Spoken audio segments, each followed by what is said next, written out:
So the last day of August, we get this full moon in Pisces, 31st August at 1:35 UTC. It's a climax here for both the month because we get 2 full moons in August, but it's also a climax of the lunation cycle, like every full moon is. It's peaking here, the sun and moon in their relationship.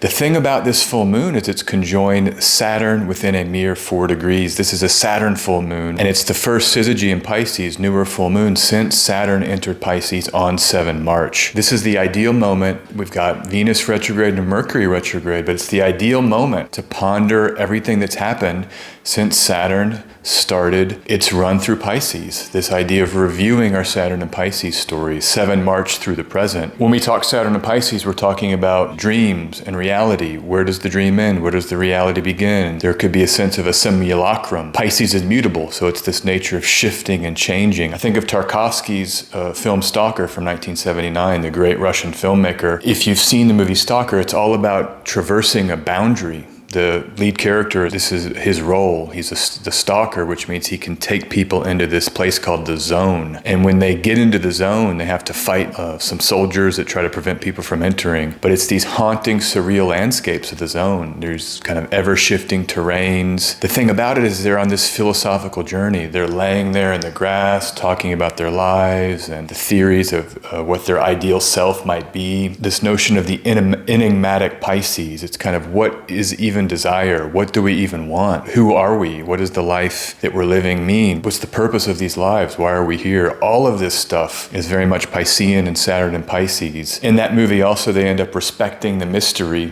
They do not enter this room, the room of desire. They decide to step back and basically embrace uncertainty and not get everything they want, so-called. But there's a yearning for meaning and for understanding these deeper layers of existence. It's a perfect film for this full moon, I think. I want to come to Stephen Arroyo, who wrote in his chart interpretation handbook about Pisces. He's talking about Pisces risings here, but he says they are uniformly sensitive, compassionate, emotional, imaginative, but also passive, evasive, escapist, and irresponsible. Think about this full moon here in Pisces. We may be navigating our own zones of questioning, reflecting, and seeking via the imagination the kind of dreamscapes of selfhood. And if there is a little bit of passivity, I think that might be okay. Mercury's retrograde, Venus is retrograde. I think it's good to just lay here and contemplate self and reality and what we are and who we are and where we are. The full moon is also ruled by domicile by Jupiter and Taurus, a big deal because Jupiter during this full moon is in the degree of its retrograde station, 15 degrees or the 16th degree of Taurus. And the importance of the Taurian grounding here when we're maybe confronting painful truths. I mean, Saturn and the moon conjoined is not easy. We can try to sugarcoat it, but that's tough. It's tough energy when you have the moon and Saturn combining. It might be discombobulating, uncomfortable, and too dreamy for comfort. And so Jupiter and Taurus making a sextile to the full moon, it's perfect here to lean into that. This is the first station of Jupiter and Taurus, which happens for September, but Jupiter's in the degree of its retrograde station here on this full moon moment. It's the first station of Jupiter since it entered Taurus on 16 May. Any stationary point, whether retrograde or direct, is a peak of energy. There might be something with this syzygy where you're feeling into this Jupiter and Taurus story and acknowledging and kind of being with everything that's happened since May 15. Remember the Taurian essence of stability, strength. It's the bull, right? That bull, once it gets going, it just stays with things. You might rely on something that, like your inertia, the things that you've come to rely on this summer, staying with those things and kind of pushing through this double retrograde period. I think Taurus is also about a kindness or a kinder approach to existence, being soft on ourselves, easy with ourselves, knowing that when things stop to be highlighted, it's good to give ourselves permission to review and take a break and touch grass, like I always say with Jupiter and Taurus. Get into nature and rest and pause. That supportive sextile with Saturn and the moon can bring forth optimism, maybe generosity even, giving what we have, giving from a place of abundance if others around us are going through challenge and difficulty. Remember, aspects aren't always about us. It could be about others, that Saturn-Moon conjunction. Thinking about new desires with Venus now stationing direct, also in this full moon chart, Venus in the degree of its direct station, which comes on 4 September too. So there's something about hope and desire and generosity with Venus and Jupiter here, both still in the sky. I think about the comforts that ground us within our new selves that the Venus retrograde cycle may have been birthing all summer, and it's a bold and big moment for the benefics. I mean, this really is a time to celebrate the gifts of life and the generosity of life. Claude Monet, Water Lilies and Japanese Bridge. This painting came to mind for me because painting nature, and this is Jupiter and Taurus. I think it's a good lesson here with Monet too, because he painted with the changing light conditions. He always had many canvases up and was constantly adapting to the light conditions to get them right. He would return the next day and try to find the exact same light. So it's kind of the constraints of the light and then still celebrating art and hope and joy within that. Jupiter in Taurus, sextile Saturn and Pisces. It's constant here, the dance between change, mutable Pisces, and Saturn, the kind of lessons of change, trying to stay with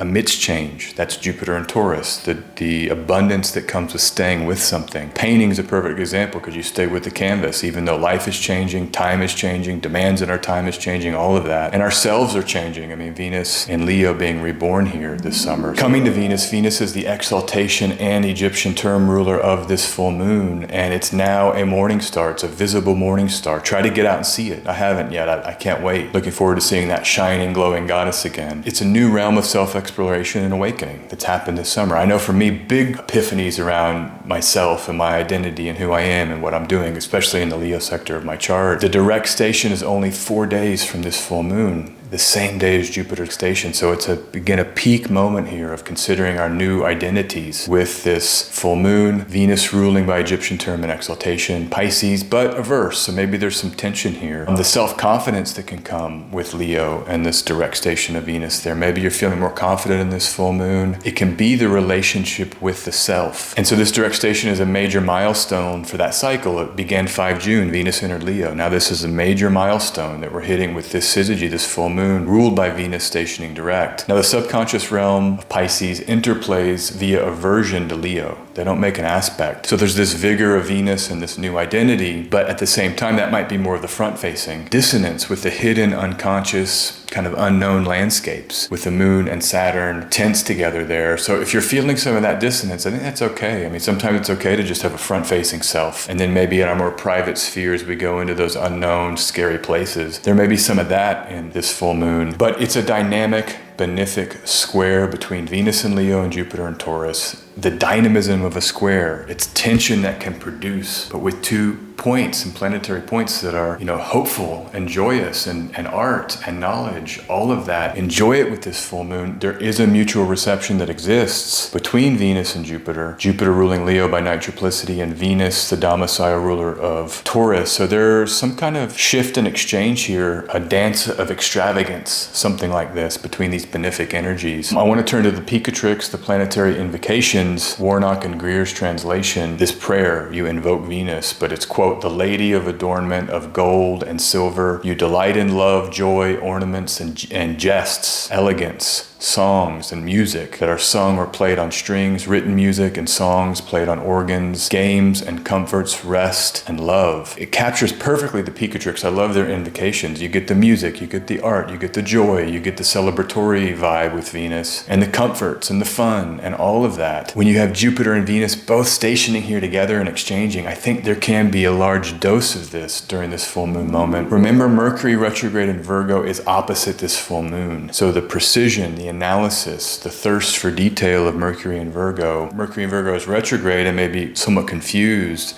There's a tension between this full moon and that confused Mercury. It might be something like a mind that seeks knowledge, but it's trapped in its own intricacies, in its own obsessions with detail. I think here of Jorge Luis Borges, The Library of Babel, wonderful short story by him. I remember reading it a few years back, amazed by the inventiveness of the ideas, and the prose is wonderful. It was, of course, in translation. He wrote in Spanish. But in this short story, there's an infinite library. It's like a dream and a nightmare because the library has every conceivable conceivable book that's ever possibly been written. So you have like a book with the letter A only, and then the last letter is B, and then the book with the letter A only, but the last two letters are B. So it's an infinite number of books holding every conceivable truth, all nonsense. Everything is contained in this library. Every possibility is existing simultaneously. How do you find meaning in that? How can you find any kind of knowledge when every book you pick up is likely to be nonsense or unintelligible? You try to seek patterns in the chaos. You try to find that one book or the wisdom that you can, search for. You might need to rely on luck or guidance from a librarian or something like this. But I think Saturn and Pisces opposite Mercury and Virgo, it's like this story because you have to navigate. I think the energies of navigating boundless possibilities, but there requires a discipline and a sort of heaviness. Will I find this? Am I going to find what I'm looking for? Maybe not. Maybe it's just too much of a wash in these unknown Piscean seas. And that Saturn opposition brings challenges. You try to pursue precise knowledge in the overwhelming universe of all that exists and everything that's possible. It's not quite easy to do. Separating truth from gibberish, knowledge from mere information. We've got a lot of information, but what's the truth? What's the true story? That can sometimes be harder to find, and information can obfuscate that. So on 6 September, Mercury will meet the Sun in that purification of the Cazimi. This will temporarily amplify our search and might bring a little bit more clarity in this season of review and redoing of Mercury retrograde in Virgo. Mercury will station direct on 15 September, the day of the new moon in Virgo, the next syzygy. So we're preparing really for this waning cycle into a really bold moment here of this new moon in Virgo with Mercury and Venus both direct. That's something to have on your radar, 15 September. Mercury is retrograde in Virgo during this full moon in Pisces. It's under the sun's beams, and that indicates a pause in communication, a block, hidden communication, not being fully capable or conversant in our verbal skills. I think a deliberate halt to recalibrate and focus amidst this vastness of everything is one way to do it. I know I've been doing a lot of that, just resting and recalibrating and thinking. It's been very good for me. Remember, Jupiter trines Mercury, and so all of the Taurus energy overcoming the Mercury retrograde in Virgo, remember that when things are challenging or confusing or seem unbearable, there are comforts and joys. Even small comforts and joys are always present. I mean, go to the grocery store, I got that little piece of chocolate, 80 cents or 50 cents or whatever. Those little joys are always available. They say that even in like the worst of the depression, people were still buying chocolate. Those chocolate sales went up, and sometimes the pleasures can become most important in the suffering. All right, Mars rules by triplicity, and Mars is in Libra now for this full moon. So there's this delicate dance in Libra with the action and the martial action. Mars may seek justice, but it risks becoming bogged down because it means that it's filtering through the Libran, not the martial, which means word games and agreements and what are the rules. And Mars is a faster, break-free style energy. The Mars is also with the South Node in Libra, Ketu, and that feels like it may sideline Mars here and weaken it even more. I think there's something to be said about just acknowledging Mars in Libra. This might not be the time for those bold initiatory actions. There's a potential for maybe feeling drained or frustrated or anodyne, a vibe of just sort of anhedonia or just a drained energetic. I think it's useful to have Mars and Ketu together here because we're building stories now in the Libra sector that are going to climax fully during that solar eclipse in Libra on the 14th of October, the first solar eclipse this cycle. So we front run that with Mars and Ketu, maybe acting with more of the verbalism and the relational action, and then kind of the spiritualization of Ketu prepares us for the eclipses. Isabel Hickey's evocative description from her book Astrology, A Cosmic Science paints Libra as the harbinger of, quote, high wind and hurricanes followed by calm. And that's Saturn, right? The maybe challenges of Saturn and then the calmness of Venus, they combine here in Libra. Remember, it's an air sign Libra. It's driven by the dual forces of turbulence, Saturn, and that's difficulty and the challenges that we take on with Saturn, and then the tranquility of Venus and the art. And so when you have joy and turbulence combined, it's order via agreement. That's why Libra often implies law, because you're trying to make tranquility to prevent the turbulence through things like a concordance or an agreement. Mercury also rules Libra by triplicity. So there's a wordsmithing to get to the correct agreements here in Libra. Now Mars and Ketu are there, and we're having to kind of be drained and maybe spiritualize that. In this full moon chart, remember the mutable signs are dominating right now. Virgo planets, the Sun, and Mercury in the full moon chart, Saturn and the moon in Pisces. So there's a sense of adaptability being primary. It can be a strength to be adaptable, but it can also be like too much too much on the plate, having to constantly hit so many different things. It can be quite overwhelming. And I've talked to a lot of people during these mutable pileups recently. It's kind of overwhelming. And so I think delaying decisions, delaying action, especially with Mercury retrograde and Mars with Ketu being drained in Libra, it might be good to just network and kind of make friends, but maybe delaying the action until at least 15 September in that new moon. Cardinal energy is also sparse here. It's only Mars and Ketu, the south node, and Libra and cardinal signs. It's not very strong cardinal energy. Maybe a tendency to follow rather than lead, or to react rather than initiate. I think that can be a strategy, is just pay attention and sort of respond jiu-jitsu style to the things happening around you. That's a form of action. Doing nothing and then being more diplomatic is a form of action. The waning phase election for this lunation cycle is for September 2023, the same day, and the chart that I have here is from 1321 UTC, so right in the afternoon in the UTC time zone. You get the Taurus moon ruled by Venus as it's stationing direct. How wonderful is that? You don't get any better than that. A powerful Venus stopped in the sky saying, I'm back, ruling that moon. And then Jupiter stationing retrograde, and you have that again, that dance of the benefics, that party of the benefics here, right on 4 September with the moon right in the mix. The events in our lives from 16 May when Jupiter entered Taurus, 5 June when Venus entered Leo, it was only about 3 weeks from each other. This is a culmination moment where it's a great time to see how far we've come this summer, and now we pivot into the fall and in the eclipse season. I love this chart because there's safety in the fixed axis. As always, I look, is the moon safe? Mars and Saturn and the lunar nodes are either reverse or not in hard aspect at all to this moon. And so when you look at the aspects this day, first the moon will trine the sun. The Taurus moon trines the Virgo sun. The next aspect is the square to Venus in Leo, stationing direct. Then the moon will trine Mercury in Virgo, that retrograde Mercury. Then it conjoins generous Jupiter. And so if you get it in any of those pockets, you're going to get a moon either applying or separating to a benefic after the trine to the sun. So just find your time zone, go to AstroSeek, pull up that animate chart for your city, and just get that moon after trines the sun, and you can probably pick any time there. Get the moon on an angle, get the benefics on an angle, seeing the ascendant. There's a profound simplicity. I am that I am, as Venus is stationing direct in self-oriented Leo. I think it's a real affirmation of being moment, affirmation of your selfhood. You made it, you're here still, and you're powerful for having gone through what you've gone through this summer. And there's a great vastness and power to all of existence.